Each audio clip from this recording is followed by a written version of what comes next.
My name is Steve, and I have been requested by my children on numerous occasions that who will know the information about items that I collect.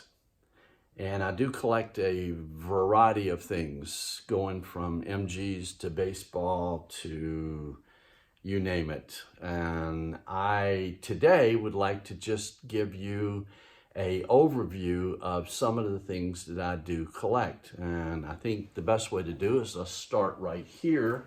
I love autograph pictures, and this gentleman is George Phillips, which raced MGs in the 30s and the 40s. And of course, I own an MGA, so I like to collect the models of all of the MGAs that I can find, different ones. And of course, I love old billiards memorabilia, and I've accumulated a lot over the years. These are a couple of the awards that my MGA received, and one from Charlottesville, Virginia, first place, one from Morgantown, West Virginia, second place. And the organization that puts it on is called NAMGAR. And the paintings that I have here are a guy named Bill Stroud. And these are original watercolors, and I have admired those for years, and I finally were able to purchase the two. This particular one in the MGAs, that is my car that he used for his painting. So that one means even more to me than most. And here we start getting into baseball collectibles, of which I don't have a lot of it displayed right now as I normally do, but it will be coming out the more wall space that I can accumulate. Well, I also have an MGTD and an MGTC, and I have collected all kinds of models and memorabilia from the MGT series. And one of my friends from England, John James, my son and I got to go visit him last year, and we had a blast. So we got to the MG factory and met Peter Neal, which was one of the guys that worked on the MGA and the MGTD. So that was really, really special, and especially being with my son. And I have items that I've collected, like Dick Newsom was one of the original people with the New England T-Register. And so I got this from him several years ago, and a guy made this for he and his wife Ann, and he was kind enough to allow me to purchase it from him a few years ago. And what it actually is a knife that has a handle like an MGTC, which makes it even more special. And then of course inside it has the New England T-Register 1993.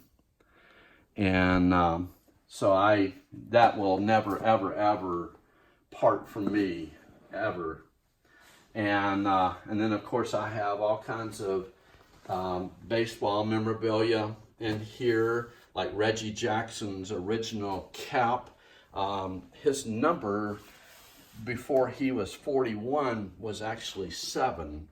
And then when he moved over to the Yankees, they changed his number to 44, I think it is. Maybe I'm going to have to check on and make absolutely. It's 41 or 44.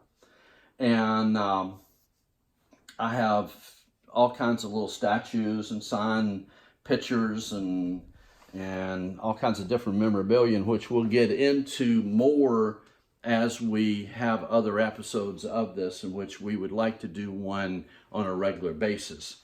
This was one of my favorite finds. It was a coat and pants that were worn by a usher at the Brooklands racetrack, which was in Weybridge, England, and it was built in 1907 and was closed in 1939. This one is from 1933.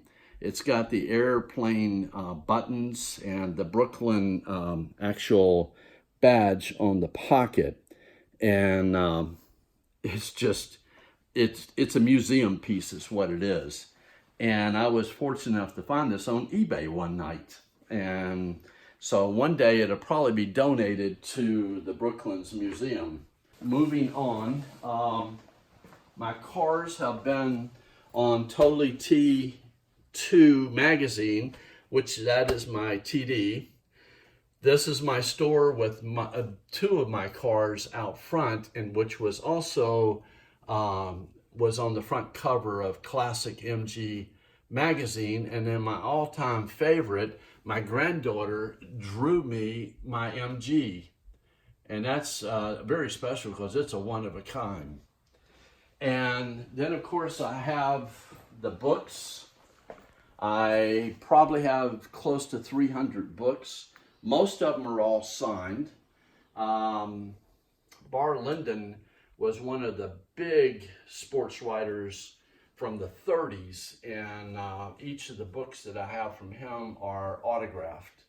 And then more MG models, and then Dick Knudson also had issues of all the Safety Fast magazines and Speed magazines going back to the beginning, and I purchased those from him several years ago.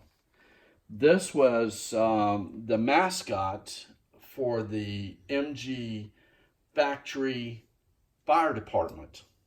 So that little guy rode on the truck with each of the times that they would go for a fire. And then the models across here are out of Hungary. There was two brothers that made these models, and their names were Harris Brothers, and those are one of a kind. So there's you're not gonna find more than one.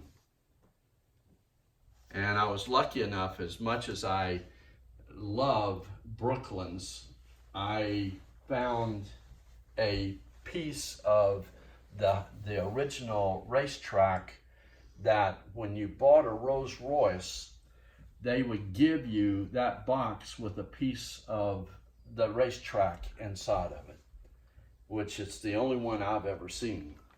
Thank you for letting me show you my game room, my collectible room, and down the road we'll get into specifics like the original banquet for the MG factory, the invitation signed by Cecil Kimber himself,